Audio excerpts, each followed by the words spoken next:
Somebody asked me this morning, how do you overcome procrastination? They didn't phrase it exactly like that. Um, they asked, how do you keep yourself from not doing hard things or not doing hard work? Especially when the work isn't actually hard. And man, is that a good question that is super applicable to anybody who tries to be a writer. Welcome to my channel. My name is Seth. I'm a full-time fantasy author. I write books. I make YouTube videos about being an author. So hopefully you enjoy that. Otherwise, I don't know why you're here. But let's talk about procrastination. I am an expert on procrastination. I am 38. I'm 38. Man, time flies. I'm 38, and I spent the first 30 plus years of my life procrastinating on everything, all the time, constantly. Now, part of that is my brain is just highly distractible. I very rarely can stick to one train of thought for more than a very short amount of time. I lose interest in things very quickly, and I'm constantly bouncing from topic to topic. I'm sure some of you can relate. But one of the side effects of the way my brain works is that I just procrastinate on everything. And it's not even because I want to procrastinate. Most often, I don't want to procrastinate, but I simply cannot bring myself to take action. I don't know if any of you have ever experienced this, but if I know something is going to happen in the future and I'm nervous about it or I'm excited about it, I will just not do anything. Sometimes for hours, sometimes for days. I'll just sit and wait for the thing I'm really excited about or the thing I'm really nervous about. It's wild to me that it triggers on both ends, nervousness and excitement. Like, so bizarre. But that often leads to me procrastinating. The thing can be, I have to turn in a paper. And so, a normal person would write the paper.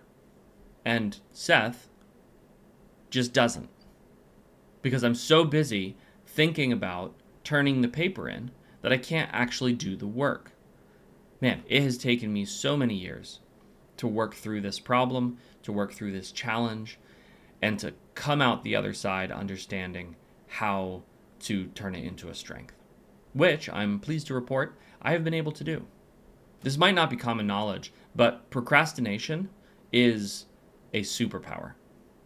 It's also super important for the creative process, and I'll talk about that maybe a little bit later, or I won't because I'll be distracted. Who knows? You'll have to wait and find out. Watch through the whole video, and you'll discover whether or not I talk about it. I was saying something. But now I've lost my train of thought completely. Oh, right. Procrastination is a superpower because the flip side of procrastination is hyperfocus. And I have never met anybody in my entire life who has procrastination who doesn't also have hyperfocus. Now, I actually know a couple of people who have very low amounts of procrastination. Like, they just don't procrastinate on anything, which is the most bizarre thing I've ever encountered in my entire life. It's so bizarre to watch somebody who just starts the thing and does it. I've got to like psych myself up and like get in the mood and like put on the right music and like make sure everything's in order. And most of the time I just spend so much time preparing myself that I never actually get to the thing. On the other hand, people who have high levels of procrastination almost always, at least in every case that I've seen, have the ability to hyperfocus in a way that is almost scary. And the most important thing is understanding your triggers for switching between the two states. Because that's just what they are. They're just states. In procrastination, your brain is operating one way. In hyperfocus, it's operating a different way. They're just two sides of the same coin. Procrastination tends to be easier, and so we default to that more often. Hyperfocus tends to be harder, and so we feel resistance to practicing it. But if you can train yourself to trigger each state when it is appropriate, it genuinely does turn into a superpower. Let me give you an example. I have a lot of books to write. And so I have trained myself that when it's time to write books, I don't do anything else. And when I say I don't do anything else, I mean I don't do anything else. My brain actively rejects every thought that isn't associated with writing a book. Anytime somebody tries to tell me something that intrudes on my thought, I have a system for eliminating it. I write it down if it's important, and if it's not, I forget it. And I focus on writing my book. What this means is that I can write at a tremendous pace because that is literally the only thing I focus on. Now, there are times, though, when it's not appropriate for me to be completely lost in my story world. There are times when turning on my procrastination brain is actually really helpful.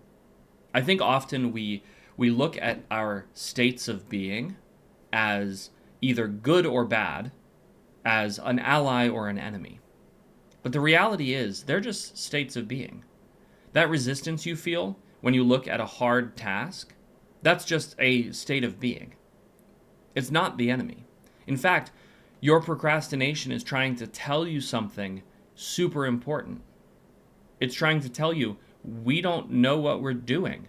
We don't have clarity around what we're trying to achieve. Because that's all procrastination actually is. It's a lack of clarity around what you're trying to achieve. And so if you are facing some work, and it is very hard for you to do, you are finding yourself putting it off and putting it off and putting it off, then what you need to do is you need to sit down and be absolutely meticulously clear about what you're trying to achieve. Once you've done that, once you've identified what you're trying to do, then you can start dividing it into small pieces that are easier to tackle. Rather than saying to yourself, man, I've got to write this paper, you say to yourself, what am I trying to do? I'm trying to write a paper about a specific event in history for this class. Awesome. We have more clarity. And you might even want to get more specific than that. But once you've reached your appropriate level of specificity, you start chunking it. You start dividing it into pieces that are easier to manage. I'm going to write the introductory paragraph to this paper. That's it. I'm not going to worry about the entirety of the paper. I'm going to write the introductory paragraph. I'm going to set my clock for half an hour or 45 minutes or an hour, and I'm going to do nothing else except write the introductory paragraph to this paper. And when I'm done, I'm going to stop. I'm going to take a break, and then I'm going to think about, okay, what is the next achievable task that I have to do? Maybe I need to do some research. Great. I'm going to look at one book that talks about this, and I'm going to write down the points that I think are the most important. Maybe that's too big of a task. Maybe it's, I'm going to read one chapter from this book, and I'm going to write down the single point that is most important. At the end of the day, what you're trying to do is you're trying to take a task that is overwhelming, and you're trying to make it manageable. Because again, procrastination is your brain's way of telling you, hey, we don't have clarity. We don't know what we're doing. We are going to be wasting time and effort if we just jump into this. And what happens is that when you start clarifying, when you start really identifying what it is you're trying to do, and when you start dividing your task into manageable pieces, that's when you start to hyper-focus. Different sides of the same coin. And take it from somebody who has struggled with this his entire life and still struggles with it now. It is possible to train yourself to use your procrastination as a superpower. I'm always interested in learning more techniques for dealing with procrastination. Is there something specific that you do to trigger yourself out of a procrastination state and into actually doing the work? I'm really curious. Let me know in the comments below. I'd love to try some of your methods.